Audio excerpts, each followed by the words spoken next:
ငါးလပိုင်းတွေတနင်္လာသားသမီးများတွေကံကောင်းကံဆိုးများကိုအခုတလစာတွက်ချက်ပြီးတော့မှဟောပြောပေးမှာဖြစ်ပါတယ်နော်တနင်္လာသားသမီးတွေကကျမရဲ့ဗီဒီယိုလိုက်ကလေးကိုကြည့်ရှုနေတယ်ဆိုလို့ရှိရင်အစအဆုံးလေးကြည့်ပြီးသွားပါဘာကြောင့်လဲဆိုလို့ရှိရင်တနင်္လာသားသမီးတွေကဒီ9လပိုင်းထဲမှာမိမိတို့ကြုံတွေ့နိုင်တဲ့ကံအကောင်းကံအဆိုးကိုကျမကနေပြီးတော့မှပြောပြပေးမှာဖြစ်ပါတယ်အဲ့တော့ဘလို့အရာမျိုးလေးတွေတွေ့နိုင်လဲဆိုလို့ရှိရင်တော့ပညာနော်ပညာနဲ့ပတ်သက်တာတွေငရွယ်သူအဖို့ဆိုလို့ရှိရင်ပညာနဲ့ပတ်သက်တာတွေသင်ယူလေ့လာလိုက်စားရတတ်ပါတယ်နောက်တစ်ခုက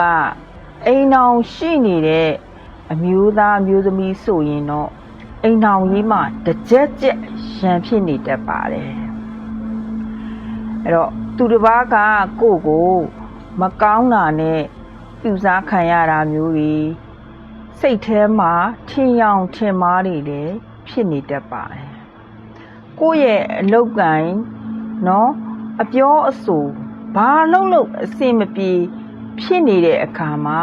ငါ့ကိုသူတစ်ပါးကပဲပြူစားနေရလားပြူစားနေတာလားဆိုပြီးတော့မှကိုထင်မှတ်နေရတော့အောင်စိုးဝါနေရတတ်ပါတယ်9လပိုင်းထဲမှာတနင်္လာသားသမီးတွေကဘလို့နေထိုင်ကျင့်သုံးရမလဲဆိုလို့ရှိရင်တော့တပတ်တစ်ကြိမ်တက်လော့စားပေးရမယ်အဋိဌံပတိစိတ်ပေးရမှာဖြစ်ပါတယ်အဋိဌံပတိစိတ်တဲ့အခါမှာလဲတမ္မန်တန်ဗုဒ္ဓတာဆိုပြီးတော့မှတမ္မန်တန်ဗုဒ္ဓကုံတော်ပတိကိုတနေ့ကိုတစ်ပတ်49ရက်တီတီဒိဋ္ဌံပတိလေးစိတ်ပေးရမှာဖြစ်ပါတယ်အဲ့တော့လအစနေမှာကိုကဒီဒိဋ္ဌံနေဝင်ထားမယ်ဆိုလို့ရှိရင်တော့တလလုံးကိုဖြတ်တန်းတဲ့အခါမှာကောင်းကျိုးချမ်းသာတွေရရှိနိုင်မှာဖြစ်ပါတယ်အဲ့တော့တနင်္လာသားသမီးတွေကဒီကာလမှာအလုပ်တွေတစ်ခုပြီးတစ်ခုလုပ်ရတတ်တယ်အလုံးနဲ့လက်နဲ့ကိုမပြတ်ပဲနဲ့ကိုလုပ်နေရတတ်တယ်နော်နားတယ်ဆိုတာကိုမရှိလောက်အောင်ရှားပတဲ့အချိန်ကာလတစ်ခုလို့ပြောလို့ရတယ်အဲ့တော့အဆွေမျိုးသားချင်းထဲမှာအကြီးအကဲထဲမှာနော်ဆွေမျိုးသားချင်းကြီးအကဲထဲမှာ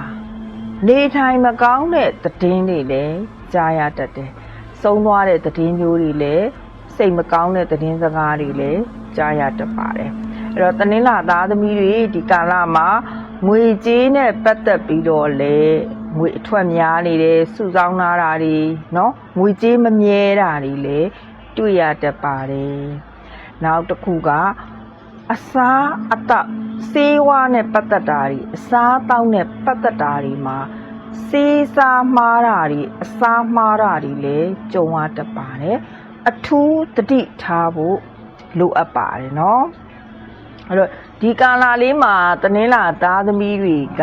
အလုံးနဲ့ပတ်သက်ပြီးတော့အလုတ်ပြောင်းနေရာပြောင်းနေကောင်းတယ်အလုံးနေရာအသစ်ကြီးရရှိတတ်တယ်ယာတူးတိုးခြင်းတွေခံရတတ်တယ်ပေါ့အဲ့တော့အလုတ်ပြောင်းမှုဟိုကခွင့်စာတွေပါတင်ထားတယ်အလုတ်ဖောင်းတွေပါတင်ထားတယ်ဆိုရင်လည်းအလုတ်ရရှိတတ်တယ်ကိုလိုချင်တဲ့နေရာကိုရတတ်တယ်ဒါပေမဲ့တစ်ခုတော့ရှိတယ်ကိုယ့်ရဲ့ကျန်းမာရေးတွေအထူးဂရုစိုက်ရမယ်ဘာမှမဟုတ်ဘဲနဲ့လေလူကထိုင်းမိုင်းနေတာမျိုးတွေလေးလံနေတာမျိုးတွေအလုံးမလုံးချင်တော့တာမျိုးတွေဒီလထဲမှာဖြစ်တတ်တယ်ပေါ့နော်9လပိုင်းထဲမှာဖြစ်တတ်တယ်ပေါ့အဲ့တော့ဒီကာလမှာမိတ်ဆွေအနေနဲ့အထူးဂရုစိုက်ရမှာကအမှုဖြစ်နေတဲ့လူကိုညီလုံးဝပေးလို့မရဘူးအဲ့ဒါရှောင်ရမှာဖြစ်ပါတယ်ကိုနဲ့ဘလောက်ပဲရင်းနှီးသူ့ကိုကူညီလိုက်လို့ကိုမှလာပြီးတော့အမှုဖြစ်လာတတ်ပါတယ်နော်ကိုအတွက်လည်းညံ့သွားတတ်ပါတယ်ဒါလေးကိုတော့ကိုကသိထားရမှာဖြစ်ပါတယ်အဲ့တော့တနင်္လာသားသမီးတွေကဒီကာလမှာထိပေါက်ကိန်းတော့ရှိပါတယ်ငါးနဲ့စတဲ့ကဏ္ဍမျိုးလေးကို ရွေးထိုးပေးရမှာဖြစ်ပါတယ်အဲ့တော့သွားနဲ့ပတ်သက်တာသွားကြိုက်တာတွေသွားနာတာတွေဖြစ်တတ်ပါတယ်မရောက်ဘူးတဲ့ဒေတာတွေဖျားဘူးတွေတွားရတတ်ပါတယ်အဲ့တော့တနင်္လာသားသမီးတွေထဲမှာမိသူမဆိုးပေါ့နော်အသက်28နှစ်35နှစ်အချိန်မှာကြားရောက်နေတယ်ဆိုလို့ရှိရင်တော့ကျမ်းမာရေးအထုခယူးဆက်ရမှာဖြစ်ပါတယ်เนาะအဲ့တော့အခုနပြောတဲ့ကျမ်းမာရေးနဲ့ပတ်သက်ပြီးတော့ကိုကခန္ဓာကိုယ်တစ်ခုခုထိကြိုက်ခံစားနေရတယ်ဆိုလို့ရှိရင်တော့မြတ်စွာဘုရားရှင်ကိုရေတန်းတန်းလေး9ခွက်လှူဒန်းပေးပါเนาะပြီးွားလို့ရှိရင်တာမန်တန်ဗုဒ္ဓဂုံတော်လေးကိုတစ်နေ့ကိုပတိတပတ်စိတ်ပြီးမယ်49ရက်တိစိတ်ပေးရမှာဖြစ်ပါတယ်အရေးကြီးဆုံးကတော့အများတောက်တဲ့တောက်ရည်တွေစေးကြောပေးတာတို့ရေတောက်ရည်ကိုလှူဒန်းပေးတာတို့ပြုလုပ်ပေးလို့ရပါတယ်ကိုယ့်ရဲ့အညံ့နေ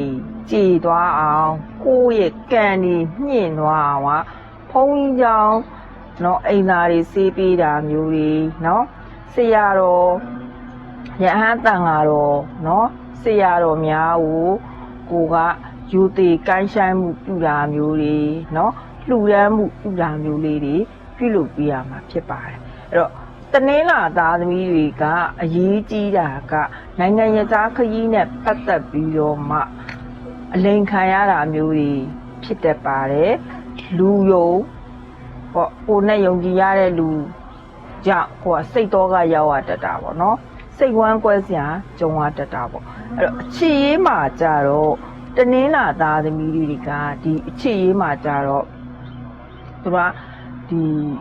မျက်နှာပွင့်နေစမ်းပွင့်တဲ့ကာလတစ်ခုတော့ပြောလို့ရတယ်ပေါ့နော်အခြေရေးမှာကြတော့အခြေရေးကတော့ကံကောင်းနေတတ်တယ်ဒါပေမဲ့အိမ်အောင်ရှိနေတဲ့သူဆိုရင်တော့တစ်ချက်ချက်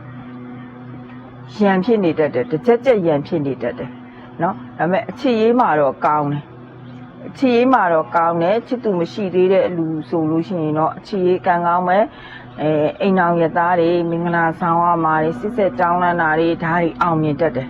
မင်္ဂလာကိန်းတွေလည်းမြင်တတ်တယ်ပေါ့ဒါပေမဲ့ငွေရတော့လက်ထဲမှာလုံးဝမမြင်ဘူးအဲ့တော့တနင်္လာသားသမီးတွေဒီငွေမြဲဖို့အတွက်เนาะကိုယ့်ရဲ့ကံနေမြင့်မှုအတွက်ခုနပြောသလိုမျိုးရရရာလေးတွေတေချာလုပ်ပေးပါเนาะနောက်တစ်ခုအနေနဲ့ကကြတော့ဒီကံမြင့်မှုအတွက်ပေါ့အဓိကဘာလုပ်ရမလဲဆိုစနေနေ့မှာတဲ့ဆုံးလံကြွားတဲ့ဆရာတော်ယဟန်တော်ပေါ့เนาะယဟန်တစ်ပါးပေါ့เนาะဓမ္မောက်စွန်းလောင်းမှုပေးထားရမှာဖြစ်ပါတယ်တဲ့အဲ့လိုဓမ္မောက်စွန်းလောင်းမှုပြီးွားပြီဆိုလို့ရှိရင်ကျမတို့ဗတောက်သားလေးလက်တစ်စစ်ကိုရွှေ့ချပြီးစောင့်ထားလိုက်ပါဒါဆိုဒီတစ်လလုံးမှာကောင်းကျိုးချမ်းသာတွေရရှိသွားမှာဖြစ်ပါတယ်ကဲတနင်္လာသားသမီးများအလုံးစိတ်ချမ်းသာခြင်းကိုယ်ကြီးကျန်းမာခြင်းတွေနဲ့ပြည့်စုံပါစေစိတ်သွားတိုင်းကိုပါလူရဆန္ဒတွေလည်းပြည့်ဝနိုင်ကြပါစေရှင်